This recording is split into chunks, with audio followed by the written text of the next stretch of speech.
అదే విధంగా వాళ్ళకు మందులు అందుబాటులో కూడా ఉండేటట్టుగా చర్యలు తీసుకోవాలి.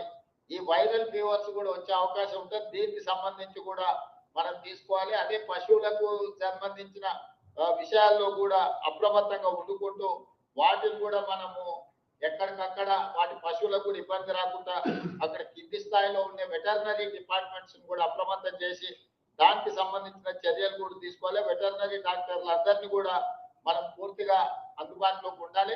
మీరు ఎప్పటికప్పుడు కలెక్టర్లకు నా సూచన ఒకటే, మీరు సడన్ ఇన్స్పెక్షన్లు చేయవలసిందే. ప్రైమరీ హెల్త్ సెంటర్స్ కానీ, ఏరియా హెల్త్ సెంటర్స్ కానీ, డిస్ట్రిక్ట్ హాస్పిటల్స్ కానీ మీరు కలెక్టర్లు విధిగా మీరు పర్యవేక్షించాలి. మీరు సడన్ ఇన్స్పెక్షన్స్ చేయాల్సిందే. వెటర్నరీకి సంబంధించిన దాంట్లో కూడా మీరు ప్రత్యేకంగా దృష్టి పెట్టాలి. మీకు ఏఎల్సీలు, అడిషనల్ కలెక్టర్స్, లోకల్ బాడీస్ కూడా ఉన్నారు. వాళ్ళందరూ కూడా ఫీల్డ్ మీదకి వెళ్ళాలి. ఐఏఎస్ ఆఫీసర్లు ఎవరున్నా జిల్లా పరిధిలో మీరు క్షేత్ర స్థాయిలో ఆపే పర్యటనలకు, సడన్ ఇన్స్పెక్షన్లకు ఖచ్చితంగా వెళ్లాల్సిందే. సెకండ్ హాఫ్ అంతా ఆఫీస్ లో కూర్చోండి. ఫస్ట్ హాఫ్ పొద్దున్నే 7 o'clock లేసి మీరు ఫీల్డ్ మీద ఎప్పుడైతే ఇన్స్పెక్షన్స్ పోతారో మిగతా కింది స్థాయి సిబ్బంది కూడా అప్రమత్తంగా ఉంటారు. వాళ్ళందరూ కూడా జాగ్రత్త తీసుకుంటారు. వాళ్ళందరూ కూడా క్షేత్ర స్థాయిలో పనిలో నిమగ్నం అవుతారు. కాబట్టి కలెక్టర్లకు నేను ఆదేశాలు ఇస్తున్నా, క్షేత్ర స్థాయిలో మీరు ఖచ్చితంగా పర్యటనలకు వెళ్లాల్సిందే. ఆకస్మిక తనిఖీలు చేయాల్సిందే. మన పేషీ నుంచి కూడా సీఎంఓ నుండి అధికారులకు కూడా నేను ఆదేశాలు ఇస్తున్నా. మీరు ఖచ్చితంగా మీ ఒక్కొక్క అధికారికి 2 జిల్లాలు ఇచ్చిన జిల్లా కలెక్టర్లు ఏం చేస్తుందో నివేదిక తయారు చేసి నాకు దృష్టిలో పెట్టాలి. సీఎంఓ అధికారులను, సిఎస్ గారిని నేను ఆదేశాలు ఇస్తున్నా. ప్రతిరోజు కలెక్టర్ల యొక్క కార్యాచరణ 33 జిల్లాలకు సంబంధించిన కలెక్టర్లు ఆ రోజు మొత్తం ఏం చేసిందో నెక్స్ట్ డే పొద్దున నాకు రిపోర్ట్ పెట్టాలి.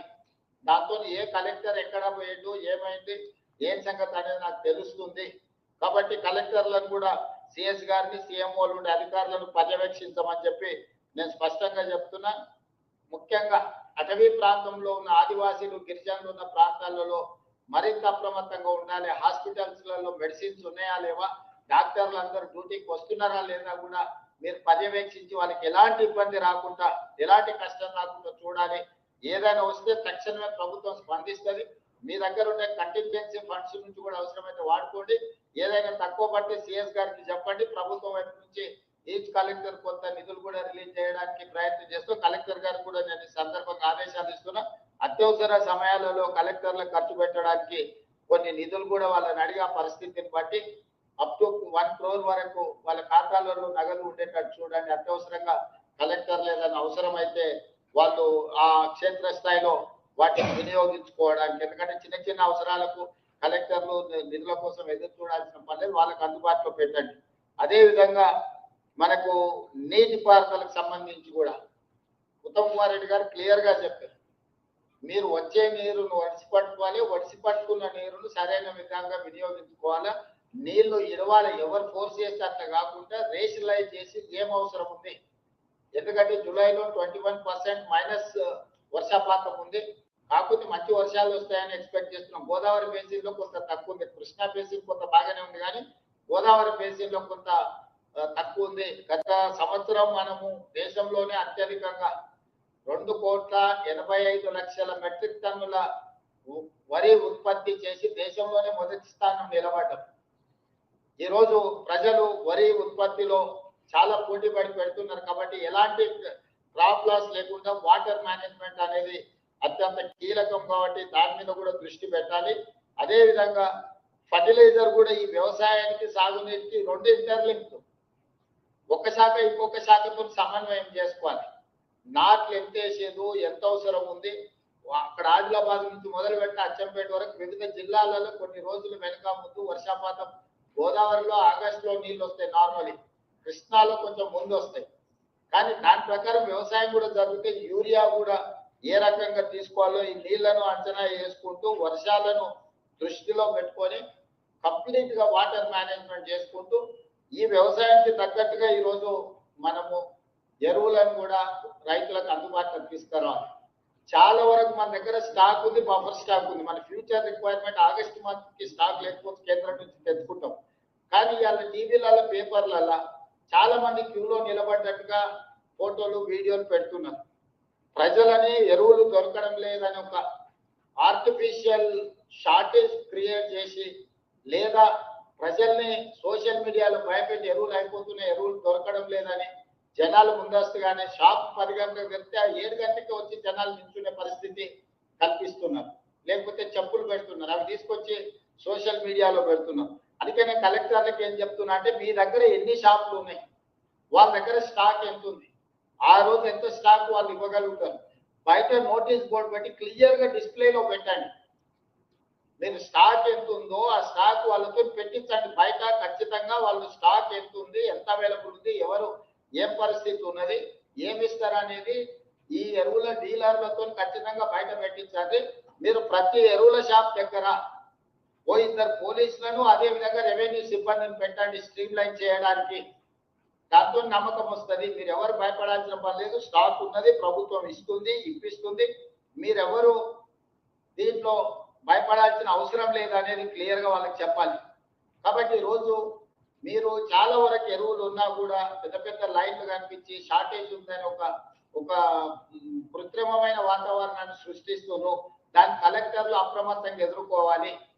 మీ ప్రాంతంలో ఉన్న మీ కలెక్టర్ పరిధిలో ఎన్ని షాపులు ఉన్నాయి, ఎక్కడ ఉన్నాయి, దాని యజమానులు ఎవరు, వాళ్ళ ఫోన్ నెంబర్లు ఏంటి, అక్కడ ఉన్న స్టాక్ ఏంటి, మొత్తం మీ దగ్గర ఆన్లైన్ లో ఉండాలి. అక్కడ బయట వాళ్ళకు బోర్డు పెట్టి బోర్డులో వాళ్ళతోని రాపించి ఇంత స్టాక్ ఉంది మేము ఇస్తామని చెప్పి మీరు మొత్తం డిస్ప్లే పెట్టి ప్రజలకు అందుబాటులో పెట్టాలి. దాంతో ఏంటంటే ఎవరైనా అబద్ధాలు ప్రచారం చేయదలుచుకున్న బోర్డు ఉంటే అది జనాలకు అర్థమవుద్ది. ఓహో ఇక యూరియా ఉన్నది, లేకపోతే ఇతర ఎరువులు ఉన్నాయి, సమస్య లేదు, మేము స్టాక్ ఎప్పుడు వచ్చినా తీసుకోవచ్చు అని. కాబట్టి బయట విజిబుల్ గా వాళ్ళతోని బోర్డు పెట్టించే ప్రయత్నం చేసి ప్రజలకు ఎప్పటికప్పుడు చేయాలి. దాన్ని పర్యవేక్షించడానికి కూడా మీరు స్థానిక రెవెన్యూ అధికారులను, పోలీస్ సిబ్బందిని కూడా వినియోగించుకోండి రేషన్ ఈ ఫర్టిలైజర్ షాప్ల దగ్గర. లేకపోతే ఏమైందంటే ఇది ప్రాబ్లం అవుతుంది. అదే విధంగా ఈ ఎరువుల డైవర్షన్ మేము జేపీ నడ్డా గారిని కలిసినప్పుడు వారు ఒక అబ్జర్వేషన్ చెప్పింది. 20-25% ఎరువులు వ్యవసాయం కాకుండా ఇతర కార్యక్రమాలకు డైవర్ట్ అవుతున్నాయి. ముఖ్యంగా డీజిల్ దీంట్లో పొగ తగ్గించడానికి, పొల్యూషన్ తగ్గించడానికి ఈ సబ్సిడీ ఎరువులను వాడుతున్నారు, యూరియాను వాడుతున్నారని వారు చెప్పిండ్రు. కాబట్టి కలెక్టర్లకు ఈ డైవర్స్ అయ్యేదాన్ని లేదా పక్క రాష్ట్రాలు, బార్డర్ రాష్ట్రాలు, మహారాష్ట్ర సరిహద్దులో ఉండేవాటి కానీ కర్ణాటక సరిహద్దులో కూడా పోలీసులను కొంత అప్రమత్తం చేయాలి, అక్రమ రవాణా జరగకుండా. ఈరోజు ఇతర వ్యాపారాలకు కమర్షియల్ లో కొనుక్కోవాల్సిన యూరియా ఈరోజు సబ్సిడీలో అగ్రికల్చర్ కి ఇచ్చే యూరియాని వాళ్ళు దారి మళ్లిస్తున్నారని చెప్పి కేంద్ర మంత్రి మాకు చెప్పడం జరిగింది. తెలంగాణ రాష్ట్రంలో అట్లా 20-30% దారి మల్లుతుందని చెప్పి కేంద్ర మంత్రి గారు మాకు చెప్పారు. మేము నేను ఉత్తమ్ కుమార్ రెడ్డి గారు పోయి కలిసినప్పుడు. సో ఈ సందర్భంగా ఇప్పటి వరకు నేను నోటీస్ చేయలేదు, అధికారులు కూడా నోటీస్ చేసినో లేదో నాకు తెలియదు. క్లియర్ గా కేటగారికల్ ఇన్స్ట్రక్షన్స్ ఇస్తున్న కలెక్టర్లకి తక్షణమే వ్యవసాయాన్ని కాకుండా ఇతర వ్యాపార అవసరాలకు యూరియా ఎవరు దారి మళ్లించినా కఠినంగా వ్యవహరించండి, క్రిమినల్ కేసులు పెట్టండి. ఎవరున్నా కూడా ఎవరిని స్పేర్ చేయాల్సిన అవసరం లేదు. రైతుల కంటే మనకి ఇంకెవ్వరు ప్రాధాన్యత కాదు. రైతులకు నష్టం జరిగే పని, రైతులకు కష్టం జరిగే పని ఎవరు చేసినా కూడా వాళ్ళని ఉపేక్షించడానికి వీల్లేదు. ఖచ్చితంగా మీరు వాళ్ళకి సంబంధించిన నిర్ణయాలు తీసుకోండి.